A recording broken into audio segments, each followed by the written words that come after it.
Welcome back everyone, welcome back Atomic Hobos. My name is Julie McDowell and this week we're going to talk about public information advice for tackling nuclear war. But we're not looking at the famous one, Protect and Survive.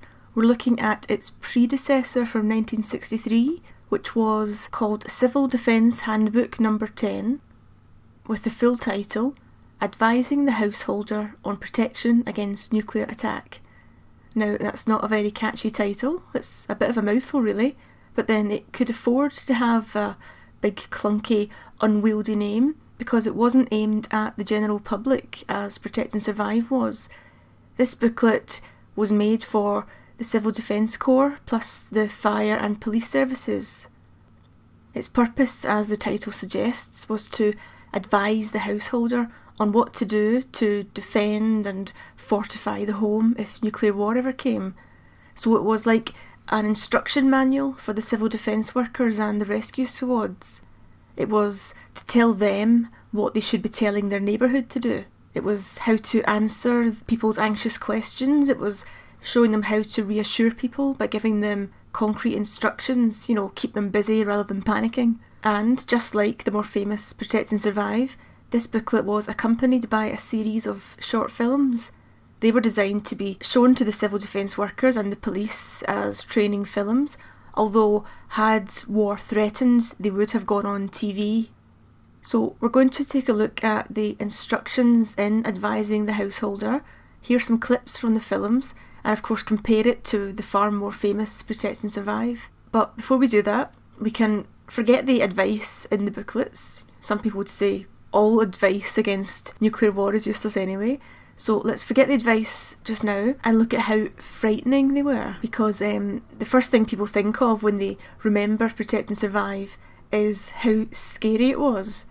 So let's consider the feel and tone and atmosphere of advising the householder on protection against nuclear attack.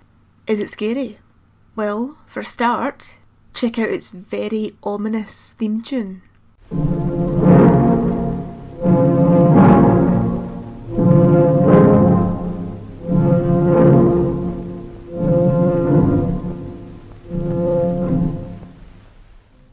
Now that tune is surely designed to unsettle you, or at least impress upon the viewer that this is some serious, scary business. Even though it sounds like some kind of Victorian funeral march, I still say that nothing is more chilling than that little electronic jingle from Protect and Survive.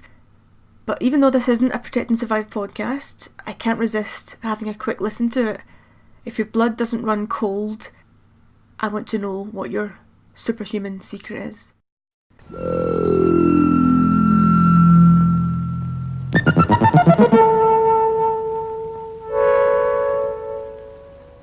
Terrifies me every single time. So let's look at the actual instructions given in advising the householder. The basic advice is similar to the instructions in Protect and Survive. Those instructions which were so often ridiculed, such as advising you to designate a fallout room within your house and then build a core inside it, which would probably consist of some doors propped up against the wall. Just like Protect and Survive, you are instructed to stockpile food and water and of course gather first aid supplies. You advise, of course, not to leave the house until you get the all clear fallout warning. So the basics are the same, although there are some differences with Protect and Survive. The first big difference, at least for me, because I'm a dog owner and can't imagine abandoning my baby boy, is that advising the householder specifically mentions pets. If you've heard my earlier podcast called The Fate of Pets, you'll know that the outlook in nuclear war was not good for Fidos and Fifis. But this booklet at least says, do not forget your pets. It also reminds you to take baby food in, not just dog food. If you've got babies, look after them. But here's a little clip about remembering the pets. If there are babies or young children, remember their special food and don't forget the pets. So thank you for remembering the poor little dogs and cats of nuclear Britain, poor wee lambs. Another major difference is that advising the householder assumes that we or at least in this case the 1960s man of the house, is very skilled at DIY. Now, we hear quite often these days that we're losing our DIY skills, partly because, in Britain at least, so many young people have to rent because they're not able to own their own home. It's simply too expensive now. So, of course, if you're living in rented accommodation, you can't, renovate the place. You can't paint and decorate, reshape it. Also, our modern convenience culture means that you can easily go online anyway and find someone to do building or decorating work for you. Or of course you can shop in places like IKEA, where stuff is easy to assemble with no need for hammers and drills and saws. But back in the 1960s, the man of the house would be expected to have a shed out in the garden, lots of tools in there, and so he'd be able to quickly whip up a fallout shelter for his family. The booklet reflects that culture, making reference to stirrup pumps, bricks, and expects you to have the know-how to easily remove your window frames, board up the gaps, tightening the boards with wires or bolting them all together, which is certainly beyond anything that I would be capable of. And there's also the matter of how do you get them. In this type of nuclear emergency, we can assume that anywhere that did sell all these tools, all these accessories, they'd be sold out, of course. There'd be panic buying. You couldn't just saunter down to your local DIY shop and stock up on sandbags and wires and bolts. You can assume the place would have been stripped bare. Nonetheless, they assume that we're all brilliant at DIY and that we have all the supplies we need to build fallout shelters, take apart the windows, board them up, strap them together with wire and bolts. Here's a clip from one of the films. A second method you could use is to remove the window altogether. Fill the gap both on the inside and the outside with planks or boards. These rest on the windowsill and should be bolted or wired together. As you build them up, you should fill the space between the boards with tightly packed earth. Thirdly, after removing the window frame, you could fill the space with bricks, a double layer if possible. Both these methods are as effective as sandbagging and may be the most suitable for your house. Another big difference between the two booklets, and this one is quite sad I suppose, is the references to helping friends and neighbours. Now, older people might tell us that things were nicer in the good old days, everyone knew their neighbour's name, you could leave your door unlocked, etc. Well, the advice in the Advising the Householder booklet from 1963 seems to mirror that, because it mentions several times that you should look out for your neighbours and offer help. It says that if you live in a flimsy bungalow, or even worse, a prefab, just let me say for overseas listeners, prefabs were tiny, flimsy little houses which were built in a hurry after the war, when Britain had a dreadful housing shortage. They were only supposed to be temporary, but people often grew to love them. Even though they were quite squat, ugly things, they almost looked like little huts. People did have a fondness for them, and I can remember some still being in use in the south side of Glasgow up until the 1980s. So the booklet says if you live in one of these vulnerable buildings, do seek accommodation with neighbours. Now, how willing are your neighbours going to be to allow you to share their shelter space and to share their supplies, of course? Probably not very, not in the horrible panic of a nuclear emergency.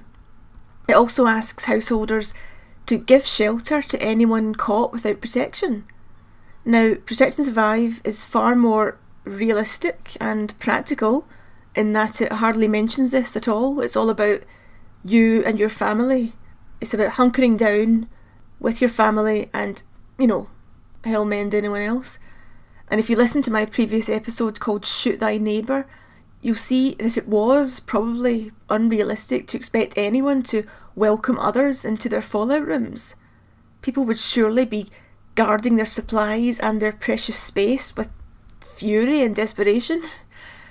But this booklet was 1960s Britain, and maybe we were all a bit kinder then. Here's a clip asking you to look out for your neighbours.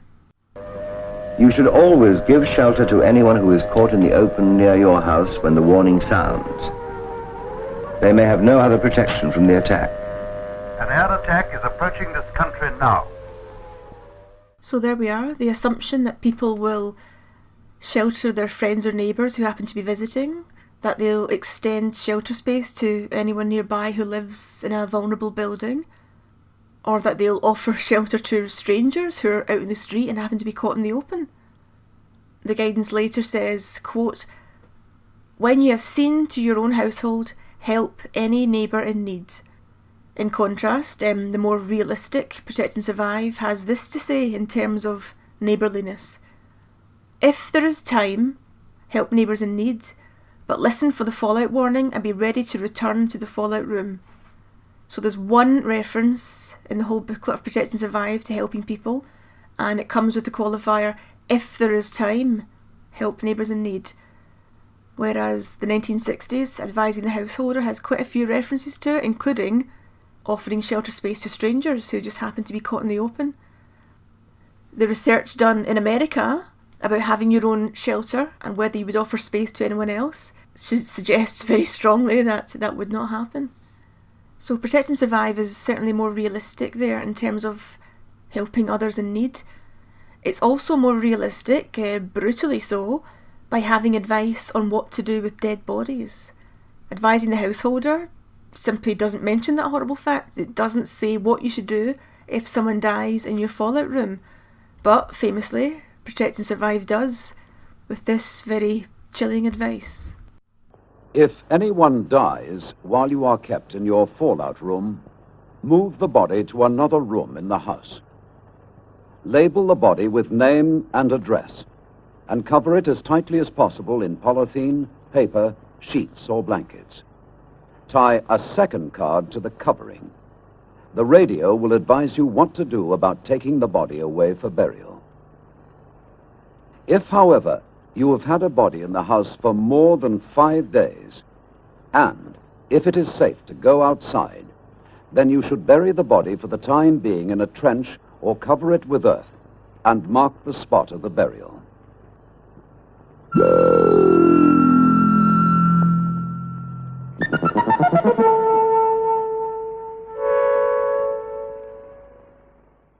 We all know that clip from Protect and Survive. It's probably the most famous.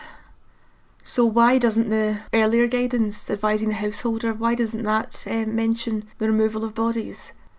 Maybe it was because this was the 60s. Britain was perhaps a more polite and dignified place. It also might have been left out because Britain, of course, still had a civil defence corps at the time. They were disbanded in 1968. And there is frequent reference to them in this guidance. Indeed, as I said at the beginning, the booklet and films were originally made for them as training manuals so that they could then pass the advice on to the general population. So this particularly nasty piece of advice about what to do if a member of your family dies in the shelter might have been excluded because the Civil Defence Corps, working with local authorities, would have had their own instructions on corpse disposal. And there was, at least among the civil defence community, a full confidence that they would be on hand to help and to offer their expertise and their services, that they'd be there after the bomb dropped, in the streets, knocking on doors, giving advice and saving lives. That was their purpose, of course. So they are mentioned throughout this booklet, as are the police, and we're told regularly to await instruction from a civil defence warden or a police officer.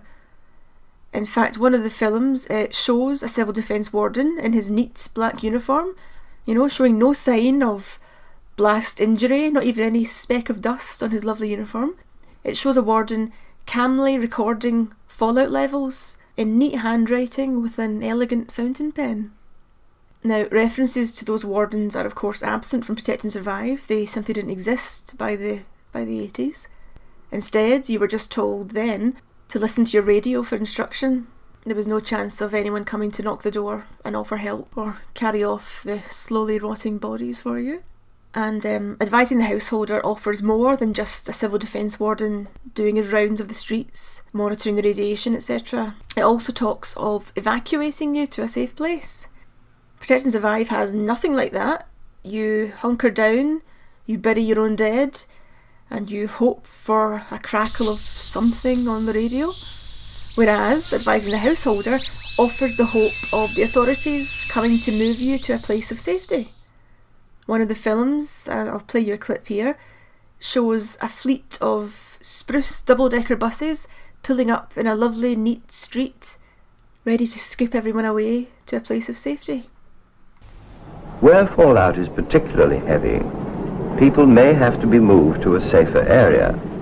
If this does become necessary, you will be told by radio or by the wardens or the police. Keep your suitcase to hand and be ready to move, but on no account leave home before you are told. If you have to be moved, put on some warm clothes and take with you enough food to last for 24 hours. This food should be packed in airtight containers. So there's the hope of rescue, hope that the authorities in their uniforms will come and take you away somewhere safe. So we can see that Advising the Householder is far less stark and brutal and merciless than Protect and Survive. Again, maybe it's because British society in the 60s was still deferential. There was still the notion that if you listen to the authorities and follow those in charge, you'll be okay. We discussed that notion last week in the When the Wind Blows podcast, and we see how that ended up for poor Jim and Hilda. So there is a flavour running through this campaign of leave it to us, be good chaps, do as you're told, things will be in hand. Of course, by the 80s, when Protect and Survive popped up, we had lost the Civil Defence Corps, and I'd say lost a lot of deference and willingness to put our trust in the authorities. There was, of course, far more education about what thermonuclear war would actually mean. We'd also come to know about nuclear winter by that period, so I think there was a lot more hopelessness. And a lot of people thought or realised no one's going to be turning up in their neat uniform to take you away to safety. There is no safety.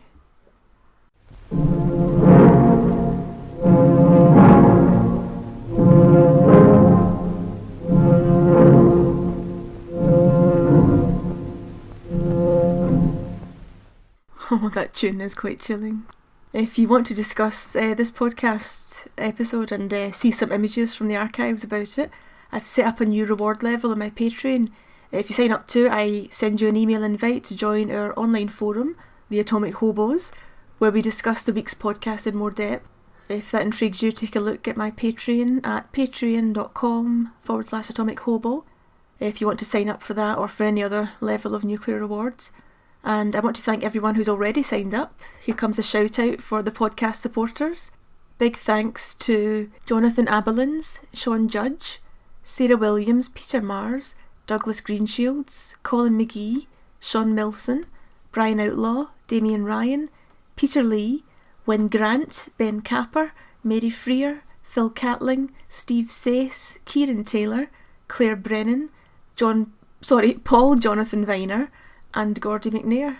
Thank you everyone who's signed up to the Patreon and helping this podcast keep going with your contribution. I'll also put some pictures on my Twitter account from this booklet from Advising the Householder. There are lots of illustrations in it which are done in a funny green and red ink. They almost look like 3D images that have gone wrong. So you can have a look at some pictures there on Twitter. My account is Julie A. McDowell, or you can look at my nuclear Facebook page, which is Nuclear Britain, and my website is juliemcdowell.com. Plenty of juicy nuclear horror on all those sites for you. In terms of me being an atomic hobo, I'm doing some more travelling shortly. I'm going to Edinburgh to look at the archives of NHS Lothian, where they've got some civil defence files, including one with the tantalising title Civil Defence Incineration. So I'm dying to nosy around in that one. It sounds gruesome. Those who've signed up to my Patreon will get nuclear postcards from my Atomic Hobo journeys, research trips, etc. So look out for a postcard from beautiful old Edinburgh with some details about incineration on the back. I'll be sure to send those postcards off from Edinburgh after I visited the archive, so I'll put a wee snippet on that of what I found in that incineration file. So that's us for this week. Thank you again for listening. Those who've joined the Atomic Hobos forum, log on now and let's get our hands dirty with some more nuclear horror. Otherwise, I'll be back next week with another podcast. Thank you all for listening.